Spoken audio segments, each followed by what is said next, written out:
কৈলাসহর থানার পুলিশ এবং বিএসএফ এর জি ব্রাঞ্চের যৌথ অভিযানে প্রায় 20 লক্ষ টাকা মূল্যের বার্মিজ সিগারেট উদ্ধার করা হয়েছে। ঘটনাটি ঘটেছে বুধবার দুপুরে কৈলাসহর ধর্মনগর সড়কের চিনিবাগান এলাকার নাকা পয়েন্টে। পুলিশ সূত্রে জানা যায়, প্রতিদিনের মতো বুধবারও নাকা পয়েন্টে যানবাহন তল্লাশি চলছিল। ঠিক সেই সময় TR03F0799 নম্বরের একটি বোলেরো গাড়ি ধর্মনগর থেকে কৈলাসহরের দিকে আসতে দেখা যায়। গাড়িটি নাকা পয়েন্টে পৌঁছানো মাত্রই পুলিশ তা আটক করে তল্লাশি শুরু করে। তল্লাশির সময় গাড়িটির ভিতর থেকে 39টি কার্টুন ভর্তি বার্মিজ সিগারেট উদ্ধার করা হয়। মোট 3,39,000টি বার্মিজ সিগারেট ছিল এই কার্টুনগুলোর মধ্যে, যার বাজার মূল্য আনুমানিক 20 লক্ষ টাকা বলে জানা গেছে। ঘটনার পর বোলেরো গাড়ি ও সিগারেট জব্দ করে কৈলাসহর থানায় আনা হয়েছে। এছাড়াও গাড়িচালক সুদীপ নাথকে আটক করা হয়েছে।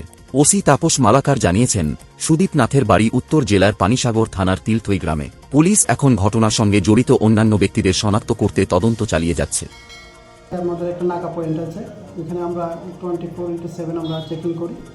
তো সেই চেকিং এরিয়াতে আমরা আজকে যখন একটা গাড়ি আসছে, আমরা নাকা দোকান ক্লোজ ছিল, একটা বোলেরো গাড়ি যার নাম্বার TR02F0799, ওই গাড়িটি আমরা ডিটেইন করি। ডিটেইন করার পরে চেকিং করে দেখে ওটার মধ্যে প্রায় 39টা কার্টুনে 3,90,000 এটা বার্মিজ সিগারেট বলে যেটা, ওইটা আমরা পেয়েছি।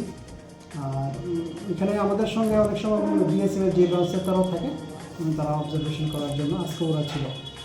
তো এগুলো আমরা থানাতে নিয়ে এসেছি এবং গাড়ি চালককেও থানাতে নিয়ে এসেছি। আমরা যে আইনি প্রক্রিয়া ওটা এখন চলছে। গাড়ি চালকের নাম কি? গাড়ি চালকের নাম সুদীপ নাথ 35, বাবার নাম শ্রী শিরোমণি নাথ, তিলতই, PS পানিসাগর। এই প্রাথমিকভাবে যে তদন্ত করেছেন, আপনারা কি ভাবছেন যে এগুলা কোথায় যাওয়ার জন্য নিয়ে যাওয়া হচ্ছে? এখনও ড্রাইভার বিশেষ কিছু বলেনি, তবে যতটুকু ইয়ে করা যায় এগুলো বই দেশে, মানে বাংলাদেশে পাচারের জন্য এটা নেওয়া হচ্ছে।